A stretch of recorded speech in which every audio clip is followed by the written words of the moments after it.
All right, Sagittarius, welcome to your monthly horoscope for March of 2015. My name is Athen. So this is a transformational month, very powerful. We've got the fast-moving planets all going over Uranus, and that Uranus is, of course, squaring up to Pluto for the last time this month. So this is it, the last finale of this ongoing theme for the past few years regarding this Uranus-Pluto square. It just so happens synchronistically that the fast-moving planets are going over Uranus right when this square goes exact, okay?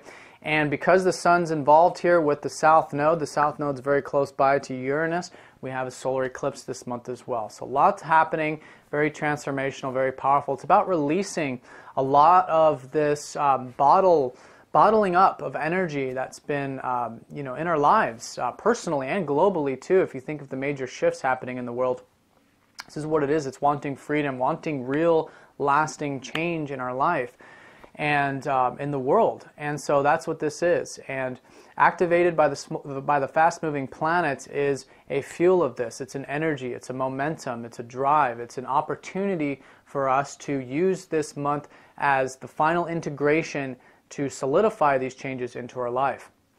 Now, it's slow, of course, and we want to work with the energy subtly, and the things that happen this month, they're just the transformational energies for the next 6 months of this solar eclipse. So whatever happens now sort of builds the stage and leads the way for the changes that are happening this year, you see. So for you guys, Pluto's been transiting your first house, so this is very personal actually. Pluto in the first house as you guys are stepping into your power. You releasing any old ideas and notions, old goals, old ambitions, just the old stuff that perhaps you used to want to do or you thought you wanted to do, or who you are, letting go of some old ideas of who you thought you were, these types of things. It's very, very powerful, and what Pluto's doing is it's stripping away all of the garbage, all of the ego attachments, the status quo stuff that got caked onto us, our personality here, that once you strip those away, you're left with that true spiritual power, which is, of course, compassion and that change of your life, stepping into that active role, being that active participant in wanting change and making these goals and these things, these ideals that you have into reality, you see. But you have to step into that Pluto energy. It's available. And that's what this catalyzing energy is all about. Now that is squaring up to the Uranus in your 4th house. So you guys have been breaking free perhaps of some of the things regarding home, family, your past, your roots. Okay, and that's the bottlenecking sort of energy here, is wanting freedom here, wanting independence, wanting to be your true authentic self from those things. And so this is one last month here, one last aspect of you guys to finally integrate it, move on, and then slowly start to implement these energies into the big picture of your life. Now the South Node is also involved with that 4th house, so the past, old ideas, old emotions, old thinking patterns regarding home, family, past roots, these types of things are also dissipating this month, and you have the opportunity to do that as well. All right, so very powerful, and it starts on the 1st, and we have Venus going over that South Node right on the 1st, right at the beginning of the month, of wanting to do this, of wanting to release particularly the old energies here, okay, and enjoying it nonetheless. That's what Venus represents. So the first part of this month, like the first 10 days, is an enjoyment of it, an optimism too, of wanting this releasing, wanting freedom, wanting that independence, etc. So with Venus going over the South Node, it's the old energies, old thinking patterns, and that's an enjoyable thing of stepping into that energy of wanting to release the old. Can be very enjoyable for you. Now, Jupiter is trining up to Uranus on the 1st as well as opposing up to Mercury. So this is where the optimism comes in. This is where you perhaps are feeling quite good and very robust in terms of what you can do here. Okay, and again, wanting that change, wanting that freedom. So it's an opportunity, it's a trine, so it's available. Okay, and I do recommend definitely for these first 10 days in particular to tap into that abundance, tap into that optimism and adventurous side of yourself to make these changes, because I feel like it's going to create a momentum for the rest of the month. And this is just overall wanting excitement, wanting change. This is regarding home, home and family things too. Perhaps some new things changing, new things happening in this sector, putting in that positive energy there. Now, because it's opposing up to Mercury, you guys recently learned some things in regards to the second house, in regards to your sense of self-worth, your self-value, with Mercury retrograde last month in your second house. So whatever that was that you learned in regards to who you are, your sense of self-worth, what you really value in life, you want to balance that with these transformations, with these changes. Jupiter has been transiting your 8th house, so there is lots of positive things happening with the changes in your life and transformation. It may not seem like that perhaps at the moment because Jupiter is retrograde, but if you look to last year, you'll see that. You'll see the positive changes that happened in your life. Now, because he's retrograde, there'll still be that optimism that you can tap into. So tap into it, just keep it grounded with those things that you learned last month in regards to the second house. Now on the 4th, we've got Venus going over Uranus. Excitement here, wanting excitement, wanting to enjoy excitement, wanting to mix things up. It's very, very nice when these two planets come together. It's very freeing actually, so enjoying that freedom as well. And that's assisting these changes of this whole squaring energy. Now on the 4th as well, it's a very powerful day. We've got Mars going conjunct over the South Node. This is where Mars steps into the big picture here. He's playing an important role this month, and it starts with this aspect over the South Node of not only just wanting it and feeling optimistic about it, but being driven to do it, to make these changes, and again here with your 4th house. So stepping into that energy, I feel, is going to help get this momentum moving and unlock this drive and energy that is available with Mars and these changes this month. Now on the 5th, we have the full moon, which is an illumination of your 9th house in Leo. Okay, so this is the overall life path. I think for you guys in particular, this is a abundance and awareness and feeling very good about your life path in general. You had a new moon take place in your 3rd house last month in February. So there were some new beginnings involving maybe the way you're communicating, the way you're thinking, exchanging, these types of 3rd house things, maybe something new you learned or started to study. Whatever those 3rd house activities are, they're coming to a culmination point here this month on the 5th. Okay, and that's, again, I think it's going to help you see the bigger picture.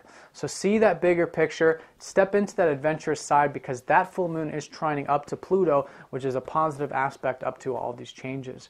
Now on the 8th, we have Mercury going into Aquarius, which is your 3rd house, so these new beginnings and things that perhaps you're working on with the communications or what have you will just be on your mind, I think, this month, which is good. You want to just reflect on it and see how those events in your life are unfolding. That's going to be Mercury in your 3rd house for the bulk of this month.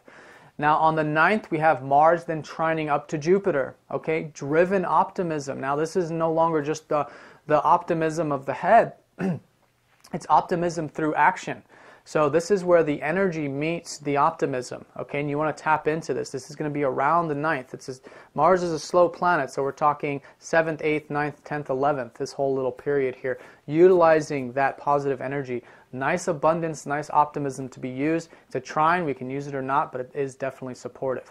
Now on the 11th, this is where things start to become real and start to shift in a much more, I don't know, grounded or mundane sort of level.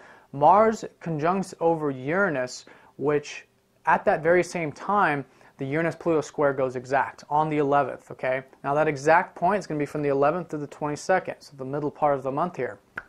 But it starts with that Mars activating Uranus, not only wanting the freedom, like I was saying, but now driven to do it. Mars is beyond just the desire. Mars is, he wants it now. He wants to make those changes. He wants that energy. And here, Mars wants your freedom, your independence, excitement, change in your life. So utilize this Mars energy. I think it's going to be creating a very positive support for these overall changes in the big picture. So put the energy forward. And it's a snowball sort of effect that once you start to get that energy moving, it'll become easier and easier to make these changes. And even if you don't know exactly what that is, I feel like a lot of the information of what exactly shifted and changed in our life is coming a little bit later when we have the solar eclipse and other aspects with the sun. Now on the 12th, Venus goes into Aries, so I think we can all enjoy this action and taking charge and moving forward. Okay, now that particularly for you is your 5th house. So there's something here about, you Sagittarians, you have that Aries on your 5th house. So you express yourself and you are very driven to express yourself, which is the Sagittarius energy of spreading, the information and wisdom. So for you, Venus going into this part is enjoy the self-expression, enjoy the creativity, the fun, the enjoyment, the zest for life. That's going to be a very positive element for you, and I think it's going to unlock a lot of this motivational energy for this month and into April.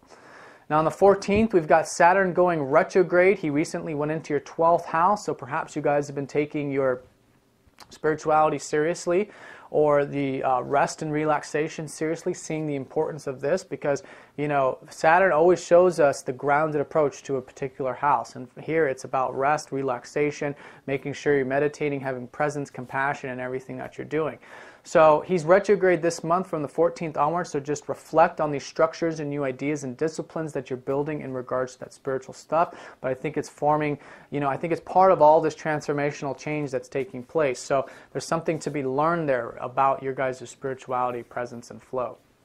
Now also on the 14th, we have the Sun going into Pisces. Okay, so this is where mid-month things start to become illuminated, like I was saying, of understanding more about what these big picture changes are all about. The Sun in the 4th for you, again, it has to do with home, family, roots, past, these types of things, your emotional body, the importance of, in this sense, expressing your emotions as well, I think is going to be a highlight from the 14th onward. But in either case, an awareness of your unconscious, because Pisces ruling your guys' 4th house is that there is naturally this deep element to you guys' feelings, isn't there? And so with the Sun here, it shines that torch and awareness of this. And there's a lot to be learned from the 14th onward and into April in regards to these unconscious drives, subconscious, behind-the-scenes activities, and spiritual things that have been shaping all of these changes in your life. So like I said, I think there's a lot to be learned and new insight to be gained. And I think it's going to be from the second half of this month. Now on the 18th, Mercury goes over Neptune, which is of course a spiritual understanding as well. But in this sense, this is involving your 3rd house. So Neptune, going over Neptune, excuse me, Neptune is going into your 3rd house. It's been in your 3rd house, helping you learn more about going with the flow with your communications. Okay, so releasing attachments, surrendering, allowing the communications to flow, allowing the thoughts to flow, having that presence and peace with the thoughts. There's an understanding here, perhaps some sort of spiritual insight around the 18th regarding that. And I feel like those spiritual understandings that maybe you're gaining in regards to your thoughts or communications is going to play a role here in the big picture. On the 20th, we got the solar eclipse. So this is the new beginnings that I was talking about in regards to these major changes that are taking place. So whatever this is, reflecting around the 18th, a few days before, a few days after, in regards to these spiritual matters about home, family, your past, etc. This is when we want to be receptive. This is a major, you know, it's not always a major shift, but it's an important time of the big picture stuff, you know, the major stuff in our life, and reflecting on it, because these shifts to our life path are slowly taking place, but they're of a big picture nature. They're of the next 6 months, but also of our overall life in general. So if we pay attention around this time, reflecting around the solar eclipse, we'll gain a good understanding, and like I said, learn perhaps some more things involving that 4th house. Now on the 22nd, like I said, the Uranus Pluto square finishes its exact point, so this is when things start to loosen up in regards to that, and any changes and transformations that you took during the middle part of this month, you slowly start to integrate into the rest of this month and into April. Okay. Now this is where I think we can start to enjoy this momentum. Mars goes into Aries, where he's in dignity. Okay. So there's a positive energy here, and it's involving that 5th house. So perhaps through enjoying the self-expression, creativity, fun, joy in life, zest for life, now Mars comes in and says, okay, let's do this. Let's put this energy forward here, because that's what a lot of this is about. The 4th house leading into the 5th house is about our emotions, right? And our past, where we come from. But once we already understand this element of ourselves, where we come from, our past, then we go into the next step, which is the 5th house of expressing ourselves, of coming alive, of sharing ourselves with the world. So this is the shifting taking place. It starts this month leading into April.